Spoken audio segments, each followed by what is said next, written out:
Senior Zafar जंडेर साहब का शुक्रगुज़ार हूँ कि वो कोई भी खुशी का मौका मिस नहीं होने देते। आज देखें मेराजुल नबी हज़रत मोहम्मद मुस्तफ़ा सल्लल्लाहु अलैहि वसल्लम के शान क्या प्रोग्राम है।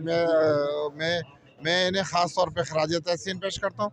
और आज से क्योंकि कल से शब रात शुरू हो रही है, तो हम सियासी जमात के साथ साथ हमें अपने मजहबी त्यौहार भी इसी तरह से मौका मिलता है ज़फ़र जंडेर साहब के यहाँ आकर के उनमें शिरकत का। और आज इन्होंने जो महफ़िल जमाई है, ये हजूर की महफ़िल है, मेरे नबी की महफ़िल है। ये बड़ी हमारी खुशकिस्मती है, हमारे नसीबों की बात है कि ये हमें बुलाते हैं और हमें इसमें शिरकत का मौका मिलता है। तो मैं सबसे पहले तो शुक्रगुज़ार हूँ अपने ज़फ़र जंडेर साहब का और इनके साथियों का।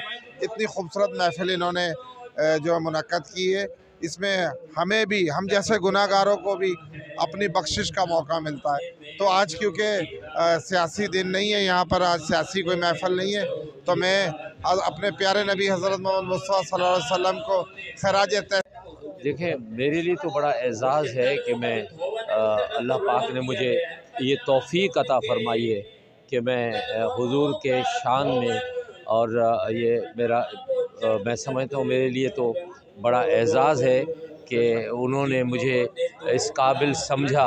ये तो इसमें शिरकत भी जिसके लिए हुज़ूर चाहें और अल्लाह पाक चाहे, शिरकत की भी तौफ़ीक उन्हें ही मिलती है और उन्हें ही बख्शिश मिलती है।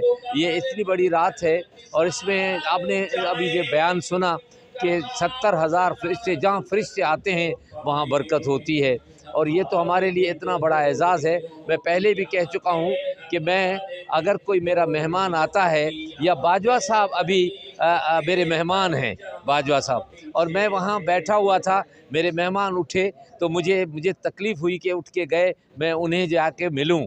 और जो मेहमान आता है उस मेहमान के लिए कितनी आदमी एक टांग पर खड़ा होता है। आपने मुझे देखा कि मैं एक टांग पर खड़ा हुआ था कि जो मेहमान मेरे पास आ रहा था उसको इज़्ज़त मिलनी चाहिए। उसके लिए मेरे लिए बहुत बड़ा, मैं तो एक अदना सा एक खाक के बराबर, एक जूती की खाक बराबर नहीं उनके। तो वो आप अंदाज़ा कीजिए कि अल्लाह पाक ने जिनको अपने यहाँ बुलाया, और वो देखें तो उनके लिए अल्लाह पाक ने कितनी इज़्ज़त होगी उनकी कि अल्लाह पाक के वो मेहमान थे। इससे बड़ी बात क्या हो सकती है कि जो मेहमान थे, फ़रिश्ते 70,000 फ़रिश्ते उनके एज़ाज़ में खड़े हुए हैं और लोग कह रहे हैं। तो वो ना चाँद की रोशनी थी, वो दिन की रोशनी नहीं थी, और अल्लाह ने उनको बुलाया। और आजकल तो कितना बड़ा दौर है कि जहाज़ अगर जाता है ना तो घंटों में जाकर पहुंचता है इस्लामाबाद। यहाँ तो कोई पता नहीं है कि ये गए और ये आए, और फ़रिश्ते उनके लिए थे। और 1,24,000 जो है बैतुल मुक़द्दस, आपने देखा है कि उसमें जो है उन्होंने उनके यहाँ नमाज उनके उसमें पढ़ी इमामत में। तो हज़रत कई तो नबी ऐसे थे, उनकी ख्वाहिश थी कि उनके पीछे उनके नमाज पढ़ें। तो ये इतनी बड़ी शान थी जिनके लिए कायनात पैदा हुई, और वो हमारे रसूलुल्लाह सल्लल्लाहु अलैहि वसल्लम थे, वो अल्लाह के हबीब थे। तो हमारे लिए तो बहुत बड़ा एज़ाज़ है।